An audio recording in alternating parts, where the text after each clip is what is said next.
আলহামদুলিল্লাহ খালিকিল ওজুদি মিনাল আদম ওয়া জাইলিন নূরি মিনাজ যুলাম ওয়া মুখরিজিস সবরি মিনাল আলাম ফামুলকিত তাওবাতি আলান নাদাম ফানাশকুরুহু আলাল মাসাইবি কামা নাশকুরুহু আলান নিআম ওয়া নুসাল্লি আলা রাসূলিহিল আকরাম ذي الشرف الأشم والنور الأتم والكتاب المحكم وسيد الأنبياء وخاتم سيد ولد آدم الذي بشر به عيسى بن مريم ودعا لبعثته إبراهيم عليه السلام حين يرفع قواعد البيت المحرم وصلى الله عليه وسلم وصلى الله على أتباعه خير الأمم الذين بارك الله بهم كافة الناس على العرب منه والعجم أما بعد فإن أصدق الحديث كتاب الله وخير الهدي هدي محمد صلى الله عليه وسلم وإن شر الأمور محدثاتها وكل محدثة بدعة وكل بدعة ضلالة وكل ضلالة في النار قال الله عز وجل في كتابه الكريم بعد أن أقول أعوذ بالله من الشيطان الرجيم بسم الله الرحمن الرحيم قل هل يستوي الذين يعلمون والذين لا يعلمون إنما يتذكر أولو الألباب رب اشرح لي صدري ويسر لي أمري واحلل عقدة من لساني يفقهوا قولي সমস্ত প্রশংসা এবং কৃতজ্ঞতা জ্ঞাপন করছি সেই মহান রব্বুল আলামিনের দরবারে, যার অশেষ রহমতে আমরা আজকের এই পবিত্র জুমায় অংশগ্রহণ করতে পেরেছি, তাই সকলেই বলে আলহামদুলিল্লাহ। আসলে মহান আল্লাহর প্রশংসা এবং কৃতজ্ঞতা জ্ঞাপন করে শেষ করা যায় না, কেননা তিনি তার বান্দাদের মধ্য থেকে যাদেরকে চুজ করেছেন, যাদেরকে বাছাই করেছেন, পছন্দ করেছেন, মনোনীত করেছেন, তাদেরকে ইসলাম এবং ঈমানের এই মহা নিয়ামত দান করেছেন। সুতরাং আমরা আল্লাহর প্রতি কৃতজ্ঞ, কেননা তিনি আমাদেরকে এই ইসলাম এবং ঈমানের মহা নিয়ামত দান করেই ছেড়ে দেন নাই, বরং এর সাথে তিনি আমাদেরকে ইলম অর্জনের সম্পৃক্ততা প্রদান করেছেন। তাই সকালে আরেকবার বললে আলহামদুলিল্লাহ। এরপর দরুদ এবং সালাম বর্ষিত হোক আমাদের প্রিয় নবী হযরত মুহাম্মাদের প্রতি, তাই সকলেই বলি সাল্লাল্লাহু আলাইহি ওয়াসাল্লাম। সম্মানিত উপস্থিতি, আজকের এই পবিত্র জুমায় আমি আপনাদের সকলকে স্বাগত জানাচ্ছি। আজকের এই সংক্ষিপ্ত আলোচনার বিষয়বস্তু হলো ইলম অর্জনের গুরুত্ব এবং বর্তমান প্রেক্ষাপট। ইসলামের সবচাইতে গুরুত্বপূর্ণ বিষয় হচ্ছে এই ইলম। ইসলামের পুরো ভিতটাই দাঁড়িয়ে আছে এই ইলমের উপর। যদি বলি যে ইসলামের একমাত্র ভিত হচ্ছে এই ইলম বা জ্ঞান, এবং এই জ্ঞানটা কিসের? এটা কি দুনিয়াবি জ্ঞান?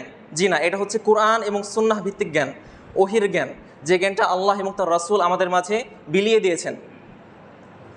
কিন্তু দেখা যায় আজকের বর্তমান পরিস্থিতিতে আমরা কিন্তু এই ইলম চর্চা থেকে অনেক দূরে সরে এসেছি, বিমুখ হয়ে গেছি।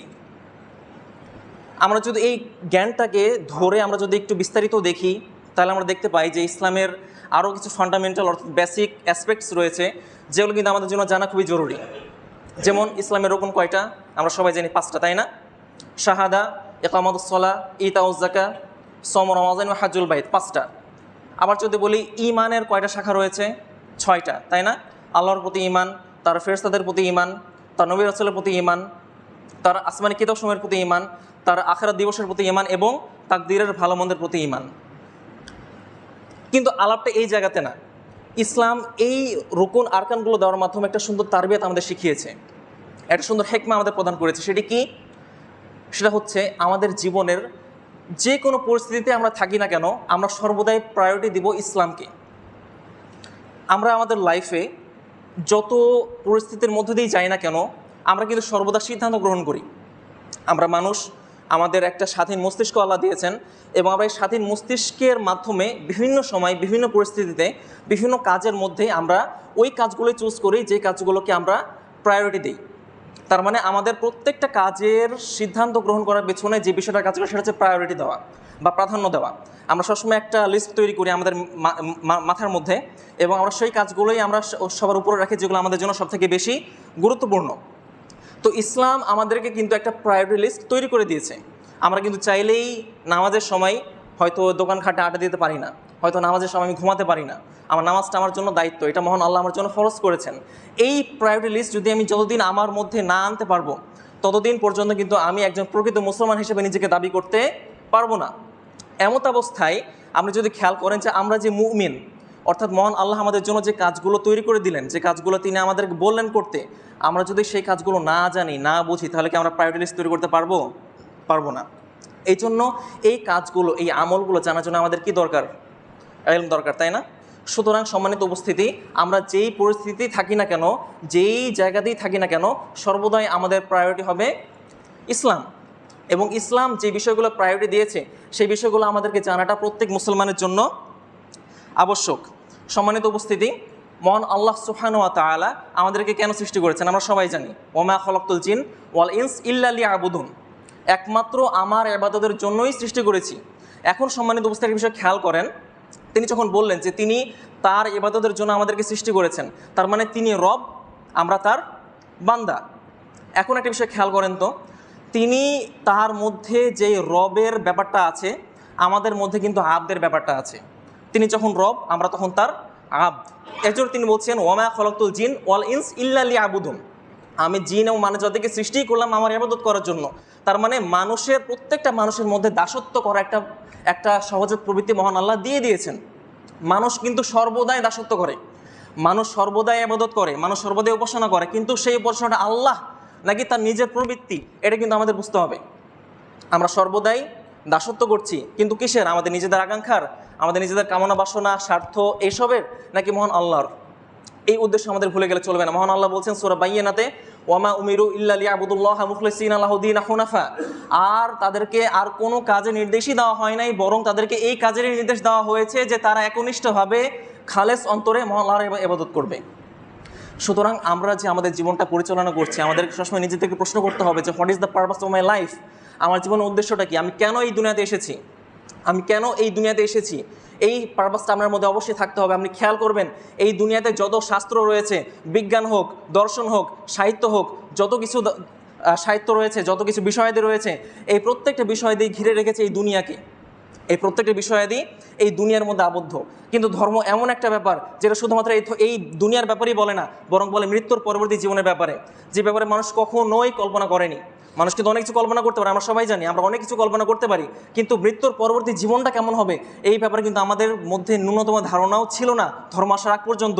কিন্তু ধর্ম যখনই আসলো, যখনই ধর্ম বলল যে তুমি আখিরাত দিবসের প্রতি ঈমান আনো, তুমি আল্লাহর প্রতি ঈমান আনো, তখন একদল স্বার্থপুরুষ, স্বার্থপর ব্যক্তিরা এই ইসলামের ব্যাপারে, এই ইসলামের বিরুদ্ধে তার বিরুদ্ধাচরণ করা শুরু করলো। সুতরাং সম্মানিত উপস্থিতি, যে বিষয়টা বলছিলাম যে আমরা এই দুনিয়াতে এসেইছি পরীক্ষা দেওয়ার জন্য। আমরা এই দুনিয়াতে এসেছি কেন, আমাদের উদ্দেশ্যটাকে বুঝতে হবে। আমরা এই দুনিয়াতে এসেছি পরীক্ষা দেওয়ার জন্য, আমরা পরীক্ষা দিচ্ছি প্রতিনিয়ত। এবং মনে রাখতে হবে আমাদের প্রত্যেকের পরীক্ষা দেওয়ার কোশ্চেন পেপার কিন্তু আলাদা আলাদা। আমাদের কোশ্চেন পেপারই হচ্ছে আমাদের পরিস্থিতি। মহান আল্লাহ আমাকে অনেক কষ্টে রেখেছেন, মহান আল্লাহ আমাকে অনেক দারিদ্র্যের মধ্যে রেখেছেন, কিন্তু এই যে দারিদ্র্য, এই যে কষ্ট, এই কষ্টটা আমার জন্য পরীক্ষা। আমি এই কষ্টের মধ্যে ধৈর্য ধারণ করছি কিনা, আমি এই কষ্টের মধ্যে পাপ কাজে লিপ্ত হচ্ছি কিনা, আমি এই কষ্টের মধ্যে হারাম উপার্জনে লিপ্ত হচ্ছি কিনা, এই সম্পূর্ণ বিষয় মহান আল্লাহ দেখছেন। ঠিক একইভাবে যে ব্যক্তিটার টাকা রয়েছে, যে ব্যক্তিটার ধন সম্পদ রয়েছে, মহান আল্লাহ তাকে বিপুল ধন সম্পদ দিয়েছেন, ওই ধন সম্পদ তার জন্য পরীক্ষা। সুতরাং দেখতেই পাচ্ছেন, আপনার কাছে যখন টাকা নাই, তখন আপনি আশা করছেন হে আল্লাহ তুমি আমাকে যদি টাকা দিতা, কিন্তু এই টাকাটাই যে তার জন্য বিরাট একটা পরীক্ষা, সেটা কিন্তু সে ধারণা করতে পারছে না। সুতরাং সম্মানিত উপস্থিতি, আমরা যেই পরিস্থিতিতে থাকি না কেন, আমরা সর্বদাই মনে রাখবো যে আমরা আল্লাহর থেকে এসেছি, আমরা আল্লাহর কাছেই ফিরে যাব। ইন্না লিল্লাহি ওয়া ইন্না ইলাইহি রাজিউন, আমরা সবসময় বলি না এই কথাটা, আমরা আল্লাহর পক্ষ থেকে এসেছি, আমরা আল্লাহ তার দিকেই ফিরে যাব। সুতরাং আমরা আমাদের জীবনে যা কিছুই করি না কেন, যেই কাজই করি না কেন, সর্বদাই আমাদের উদ্দেশ্য থাকবে মহান আল্লাহর সন্তুষ্টি। মহান আল্লাহ বলছেন, আরেকবার আমি হাইলাইট করছি বিষয়টা, ওয়ামা খলাকতুল জিন্না ওয়াল ইনসা ইল্লা লিয়াবুদুন, আমি মানুষ এবং জিন জাতিকে সৃষ্টি করেছি আমার ইবাদত করার জন্য। এখন আপনাদের বুঝতে হবে ইবাদত মানে কি। এই ইবাদত শব্দের অর্থটা কি শুধুমাত্র নামাজ, সিয়াম, নামাজ, রোজা, হজ, যাকাত এগুলা? জি না, ইবাদতের দুইটা প্রকার রয়েছে, মনে রাখবেন। একটা হচ্ছে ইবাদতে আম্মা, আর হচ্ছে ইবাদতে খাসা। ইবাদতে আম্মা মানে হচ্ছে যেটা ব্যাপকভাবে যেটা ইবাদত, এবং ইবাদতে খাসা যেটা হচ্ছে নির্দিষ্ট করে দেওয়া হয়েছে। তো সম্মানিত উপস্থিতি, আমরা যদি দেখি সালাত, সিয়াম, হজ, যাকাত, এটা কোন ক্যাটাগরিতে বলেন তো? ইবাদতে খাসা, অর্থাৎ যেগুলো হচ্ছে নির্দিষ্ট করে দেওয়া হচ্ছে ইসলামের পক্ষ থেকে, ইসলাম থেকে। পক্ষান্তরে যেই কাজগুলো ইবাদতে আম্মার অন্তর্ভুক্ত, সেগুলো কোনগুলো? সেগুলো হচ্ছে আমাদের পুরো জীবন, আমাদের পুরো জীবনে আমরা যে কাজগুলো করি, যেই কথাগুলো বলি, যেই পরিস্থিতিতে আমরা যেই পরিস্থিতিগুলো মোকাবেলা করছি, এই প্রত্যেকটা পরিস্থিতি আমার জন্য এক একটা ইবাদত। আমাদের একজন শিক্ষক বলতেন, আল আমালুস সালিহা ফি হায়াতিল মুমিন কুল্লুহা ইবাদা মা নিয়্যা। অর্থাৎ একজন মুমিনের জীবনে তার যত সৎকর্ম রয়েছে, ভালো কাজ রয়েছে, প্রত্যেকটাই হলো ইবাদত নিয়তের সাথে। আপনি শুধুমাত্র একটা নিয়ত করলেন যে আমি এই কাজটা করছি আল্লাহ সন্তুষ্টির জন্য, আমি এই কাজটা করছি মানুষটার কল্যাণের জন্য, আমি এই কাজটা করছি সমাজের কল্যাণের জন্য, আমি এই কাজটা করছি রাষ্ট্রের কল্যাণের জন্য। আপনার কাজই হচ্ছে মানুষের কল্যাণ, আপনার কাজই হচ্ছে আল্লাহ সন্তুষ্টি। তাহলে আপনি যখন এমন মন মানসিকতা নিয়ে আপনার আমলগুলো করবেন, তখন আপনি দেখবেন যে এই প্রতিদান কিন্তু মহান আল্লাহ আপনাকে দেবেন। মহান আল্লাহ বলছেন, ওমা তুকদ্দিমু মিন খায়রিন ইয়ালামহুল্লাহ, তুমি যেই ভালো কাজগুলোই করো না কেন মনে রাখবা আল্লাহ এই সবগুলো জানেন। তিনি কিন্তু এই ব্যাপারে অনবগত নন, তিনি সবগুলোই জানেন, এবং জানার অর্থটা হচ্ছে তিনি এর প্রতিদানও তোমাকে এবং আমাকে দিবেন। সুতরাং আমরা চেষ্টা করি সম্মানিত উপস্থিতি, সর্বদাই আমরা যেন মহান আল্লাহর সন্তুষ্টি অর্জনে প্রবৃত্ত থাকি। আমরা যেন নিজেদের স্বার্থকে কখনো আল্লাহর উপর প্রাধান্য না দিই, আমরা যেন সর্বদা আল্লাহরই আব্দ থাকি, আমরা যেন কখনোই শয়তানের আব্দ না হয়ে যাই। ওয়ালা তাত্তাবিউ খুতুওয়াতিশ শায়তান ইন্নাহু লাকুম আদুউম মুবিন, তোমরা শয়তানের পদঙ্ক অনুসরণ করো না, নিশ্চয়ই সে তোমাদের জন্য প্রকাশ্য শত্রু। মনে রাখবেন সম্মানিত উপস্থিতি, আমরা বলছি লা ইলাহা ইল্লাল্লাহ, এই কথা আমরা বলি না? লা ইলাহা ইল্লাল্লাহ, আল্লাহ ব্যতীত কোনো উপাস্য নাই। এটার অর্থটা কি? আল্লাহ ব্যতীত কোনো উপাস্য নাই। তাহলে উপাস্য শব্দের অর্থ হচ্ছে যার উপাসনা করা হয়। এখন ইলাহ শব্দের মধ্যে আছে আলিফ লাম হা, আল্লাহ শব্দের মধ্যেও আছে আলিফ লাম হা, তার মানে আল্লাহ শব্দের খাসিয়াতই হচ্ছে তার ইবাদত করা হবে।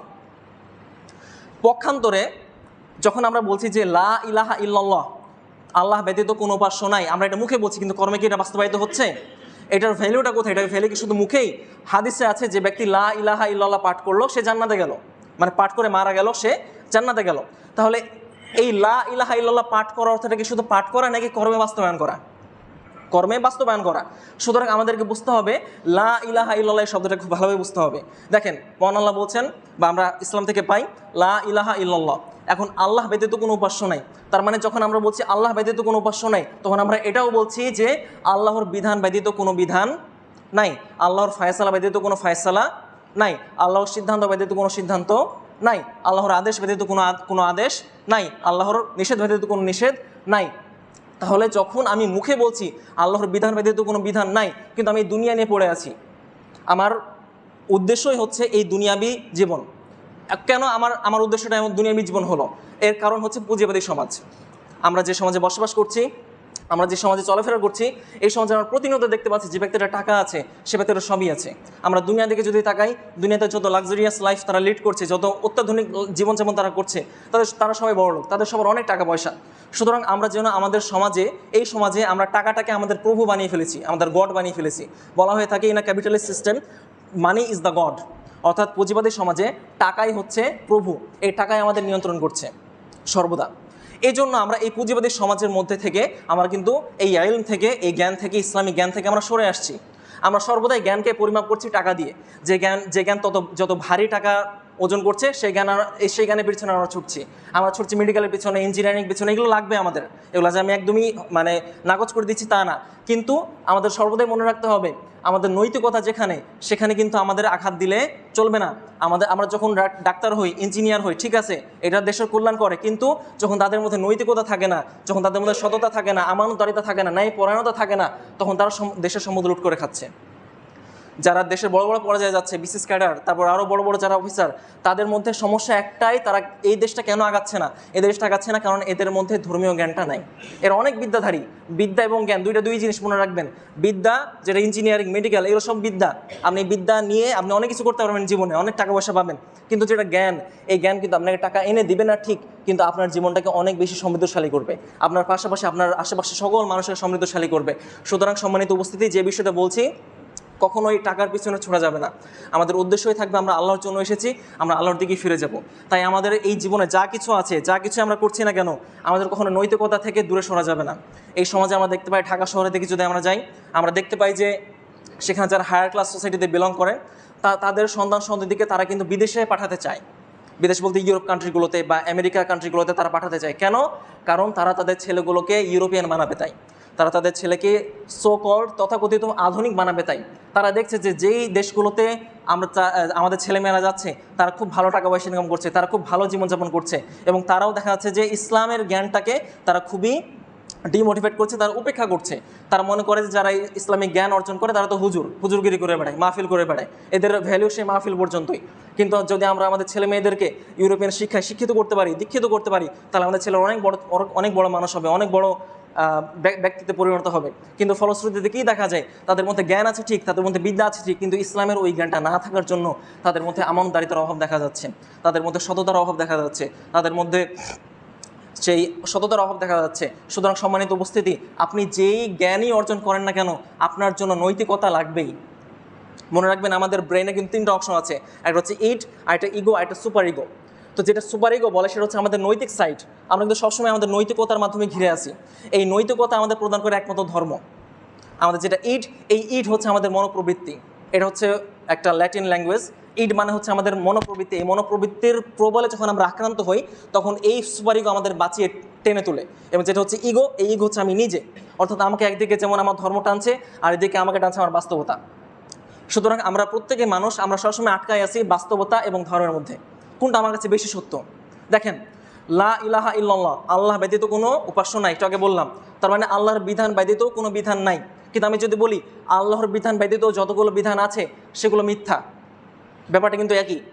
আল্লাহর বিধান ব্যতীত অন্য কোনো বিধান নাই, বা আল্লাহর বিধান ব্যতীত আর যতগুলো বিধান আছে সেগুলো মিথ্যা। তার মানে সত্যটা কোনটা? সত্য হচ্ছে আল্লাহর বিধান। কিন্তু বর্তমান পরিস্থিতি আমাদের কোন দিকে নিয়ে যাচ্ছে?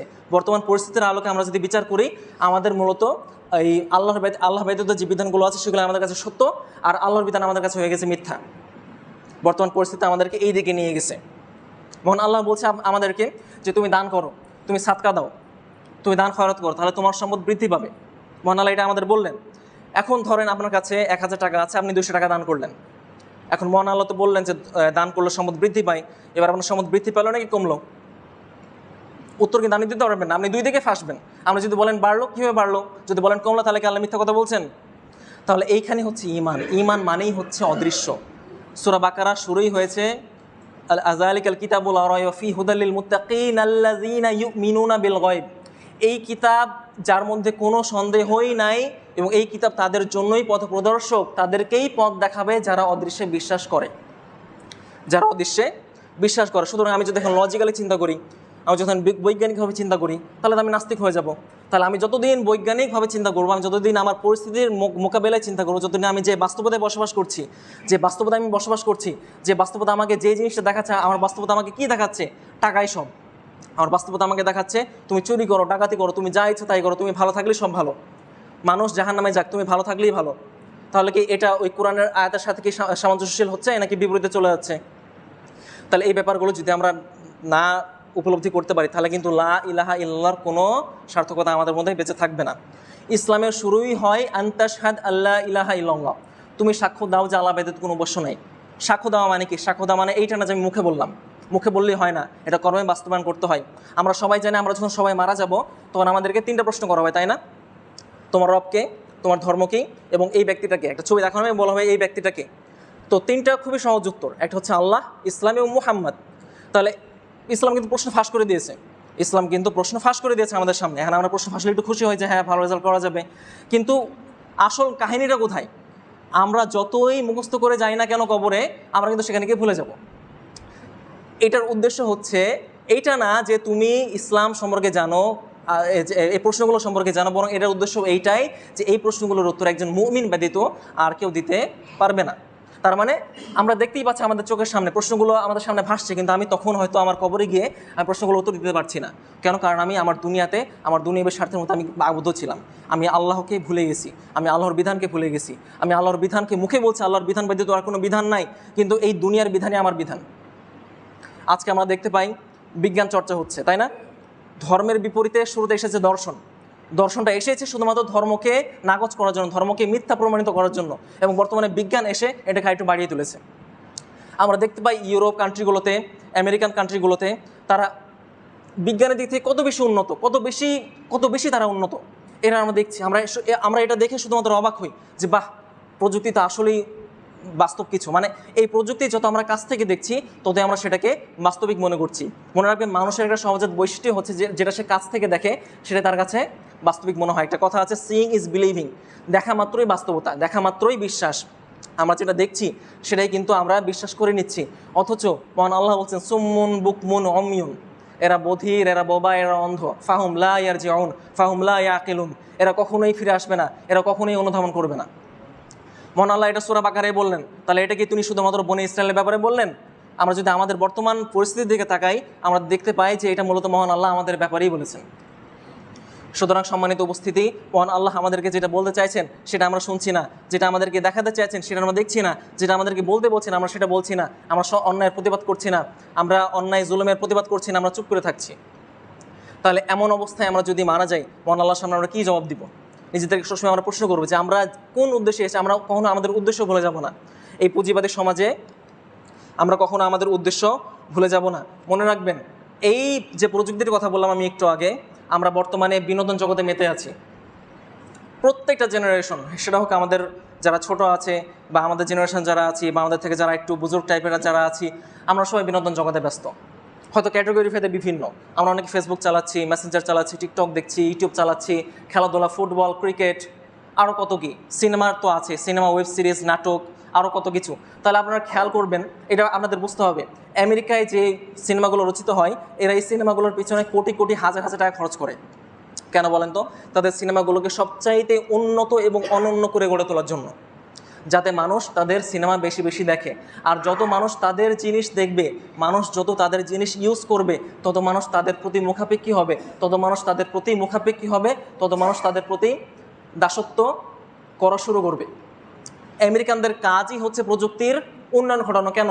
প্রত্যেক বছর আমরা দেখতে পাই নোবেল পুরস্কার দেওয়া হচ্ছে। তারা নোবেল পুরস্কার দিচ্ছে বিজ্ঞানের বিভিন্ন সেক্টরে, যেমন মেডিকেল, ইঞ্জিনিয়ারিং না, মেডিকেল, তারপর হচ্ছে কেমিস্ট্রি, ফিজিক্স, এই বিষয়গুলোতে তারা পুরস্কার দিয়ে থাকছে। আমরা যদি খেয়াল করেন, আমরা দেখবেন যে যারা পুরস্কার পায় তাদের বয়স মোর দ্যান 60, অর্থাৎ 60-70 বছর, 70-80 বছর প্লাস। তাহলে এত বৃদ্ধ হওয়ার পরেও তারা কিন্তু গবেষণা চালিয়ে যাচ্ছে।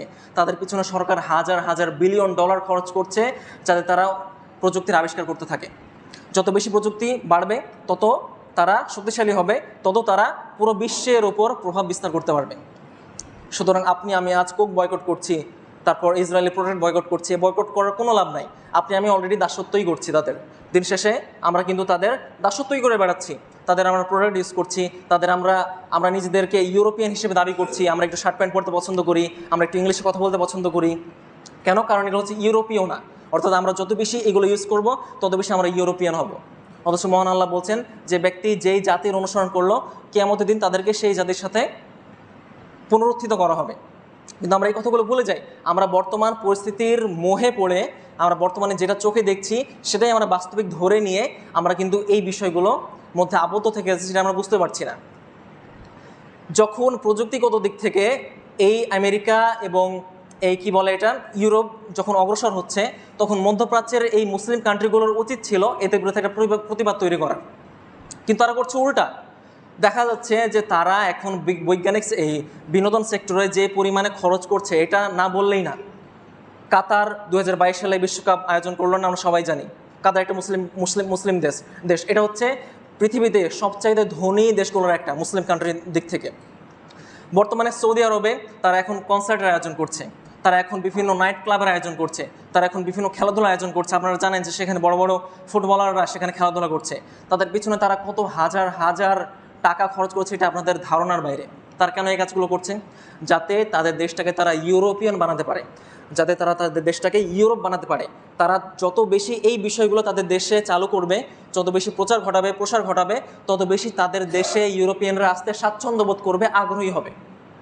আর যত বেশি ইউরোপিয়ানরা তাদের দেশে ঢুকবে, তত তাদের দেশটা প্রচার পাবে বিশ্বে, যে দেখো আমরাও অনেক বড় একটা দেশ। অথচ এই দেশের মধ্যে এক সময় কত ইলম চর্চা হতো, কত জ্ঞান চর্চা হতো। কিন্তু এখন আমরা যদি দেখি মধ্যপ্রাচ্যের এই দেশগুলোতে, আগের এই যে এখন তো অনেকগুলো কিতাব রয়েছে, সেখানে লাইব্রেরিতে আমরা অনেক হাজার হাজার কিতাব দেখতে পাই। কিন্তু আপনি জেনে অবাক হবেন যে এই কিতাবগুলোর অধিকাংশ কিতাবেই ঘুরে ফিরে ওই 300-400 বছর আগে ইমাম নওয়াবী রাহিমাহুল্লাহ যে কথাগুলো লিখে গেছেন, ইমাম ইবনে তাইমিয়া যে কথাগুলো লিখে গেছেন, ইমাম ইবনে হাজার আসকালানী যে কথাগুলো লিখে গেছেন, এই কথাগুলো থেকে তারা শুধু রেফারেন্স টানে আর হচ্ছে একটা উপসংহার টেনে দেয়। এটা তাদের বই। সুতরাং আপনি যদি আমি যেটা যেটা বোঝাতে চাচ্ছি সেটা হচ্ছে তারা কিন্তু জ্ঞান চর্চার দিকে অগ্রসর হচ্ছে না। যদি জ্ঞান চর্চার দিকে অগ্রসর হতো তাহলে কিন্তু সৌদি আরব আজকে এই বিনোদন কেন্দ্রে মেতে উঠতো না। আমরা কিন্তু জ্ঞান চর্চা থেকে দূরে যত সরে যাব তত বেশি আমরা কিন্তু নিজেদেরকে দাসত্বে আবদ্ধ করে ফেলবো। এটা আমরা কখনো রিয়েলাইজও করতে পারবো না।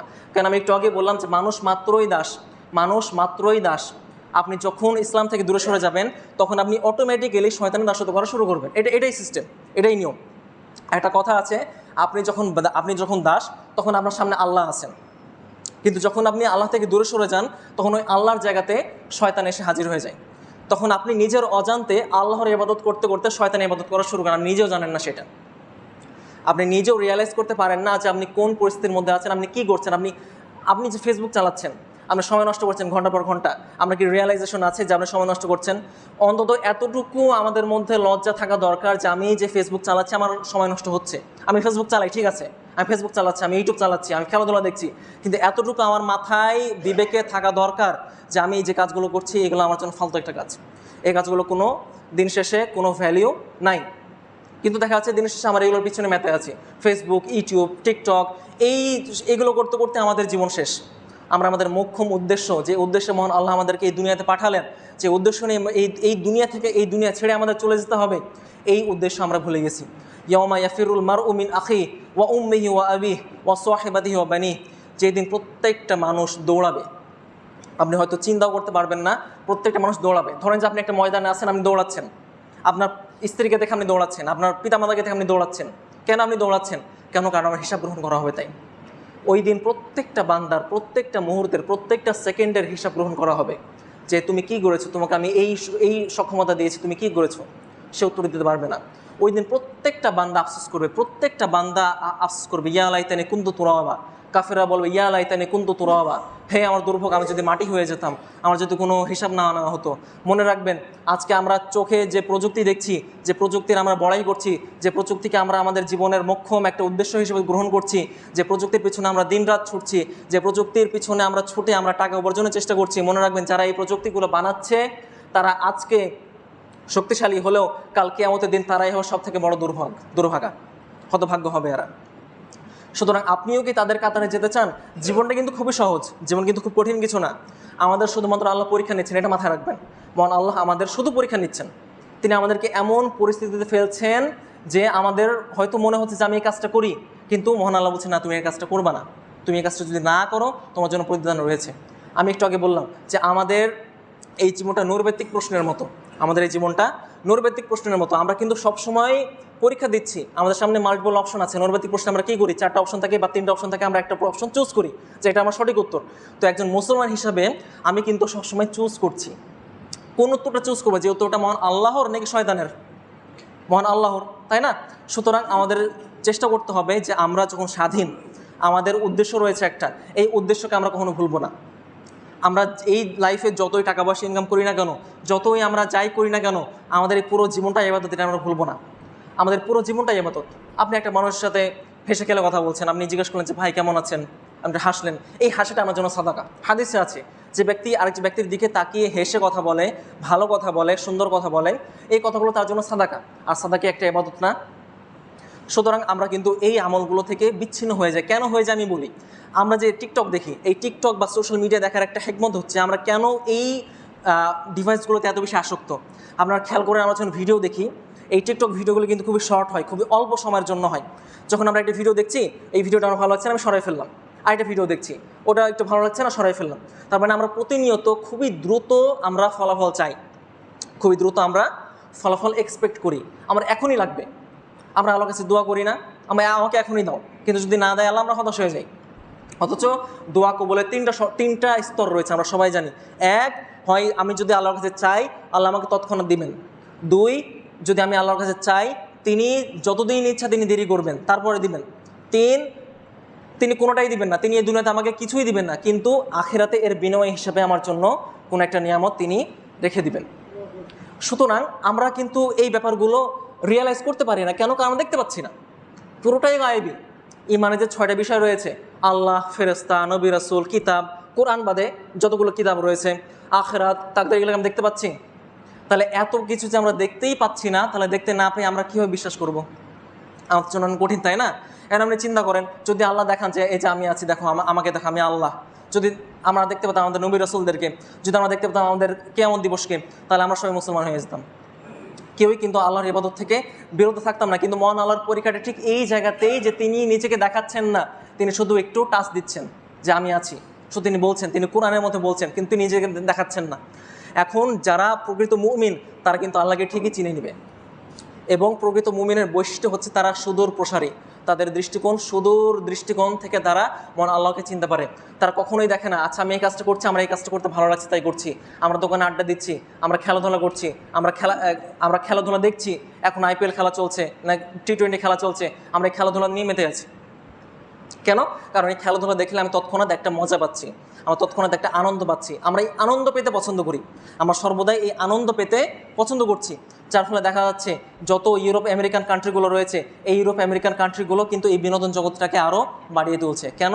কারণ যত তাদের এই বিনোদন জগৎটাকে তারা গ্লোরিফাই করবে, তত পুরো পৃথিবীর মানুষ তাদের প্রতি মহাসক্ত হয়ে থাকবে, তাদেরকে অনুসরণ করবে, তাদের পদাঙ্ক অনুসরণ করবে। অথচ মহান আল্লাহ বলছেন ওয়ালা তাত্তাবিউ খুতুওয়াতিশ শয়তান, তারা হচ্ছে শয়তান, তাদের প্রযুক্তি হচ্ছে শয়তান। যেই প্রযুক্তিগুলো মহান আল্লাহর স্মরণ করা থেকে মানুষকে বিরত রাখে, এই প্রত্যেকটা প্রযুক্তি হচ্ছে শয়তানের পদাঙ্ক।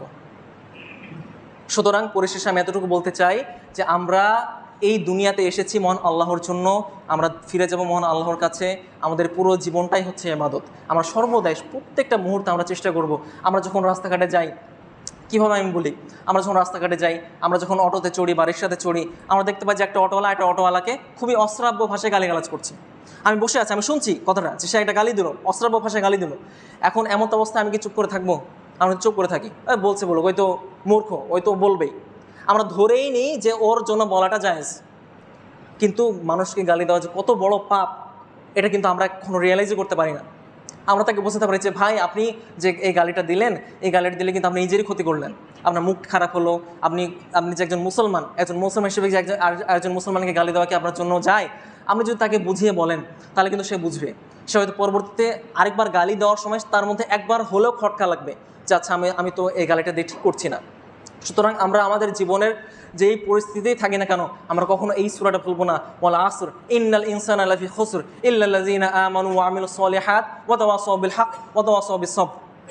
নিশ্চয়ই কালের শপথ করে মহান আল্লাহ বলছেন যে নিশ্চয়ই সকল মানুষ ক্ষতিগ্রস্ত। সকল মানুষ ক্ষতিগ্রস্ত কার দৃষ্টিকোণ থেকে? আল্লাহর দৃষ্টিকোণ থেকে। আমাদেরকে দৃষ্টিকোণটা বুঝতে হবে। এখানে দৃষ্টিকোণ দুইটা, একটা হচ্ছে আমাদের দৃষ্টিকোণ, আর একটা হচ্ছে আল্লাহর দৃষ্টিকোণ। মহান আল্লাহ সর্বদাই বলছেন তুমি আমার দৃষ্টিকোণ থেকে দেখো, তুমি আমার দৃষ্টিকোণ থেকে দেখো। কিন্তু আমরা সর্বদাই আমাদের নিজেদের দৃষ্টিকোণ থেকে দেখছি, আমরা সর্বদাই আমাদের দুনিয়াবী দৃষ্টিকোণ থেকে দেখছি, যার ফলে আমরা কিন্তু দিন শেষে পথভ্রষ্ট হয়ে যাচ্ছি।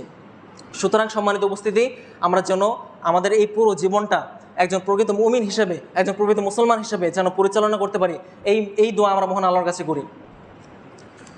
পরিশেষে আমি এতটুকু বলতে চাই যে আমাদের দেশে যে শিক্ষা ব্যবস্থা রয়েছে এবং মধ্যপ্রাচ্যের যে শিক্ষা ব্যবস্থা রয়েছে, এই দুটোর মধ্যে আমি একটা ছোট একটা তফাৎ দিয়ে আমি আজকের আলোচনা শেষ করবো ইনশাআল্লাহ তাআলা।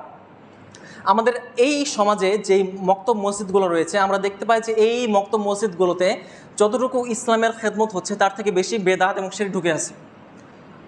এই কয়েক বছর আগে আমাদের যে নতুন শিক্ষাক্রমে যে পাঠ্যপুস্তকে যে নতুন সিলেবাসটা দেওয়া হয়েছে, এই নতুন সিলেবাসের মধ্যে যে কত বেদাত, কত ছবি, কত ছেলে মেয়েদের ছবি, তারপর গান বাজনার যে বিভিন্ন বিষয় তারা ঢুকিয়ে দিয়েছে, এটা কিন্তু আমরা সবাই জানি। তারা কেন এই কাজটা করছে? তারা এই কাজটা এই জন্যই করছে কারণ এই রাষ্ট্রটা হয়ে গেছে একটা সেকুলার রাষ্ট্র। আমাদের বুঝতে হবে বিষয়টা। এটা কিন্তু আমরা না বুঝলে আমাদের কিছুই যায় আসবে না। আমরা যদি বুঝি বা না বুঝি তাদের কিছুই যায় আসে, কিন্তু আমাদের বুঝতে হবে এই দেশটা হয়ে গেছে একটা সেকুলার মানে হচ্ছে ধর্ম নিরপেক্ষ, যেখানে সকল ধর্ম সমান। সুতরাং যেখানে সকল ধর্ম সমান, সেখানে প্রত্যেকটা বই পুস্তকে কোরআনও থাকবে, বেদও থাকবে, কোরআনও থাকবে, বাইবেলও থাকবে।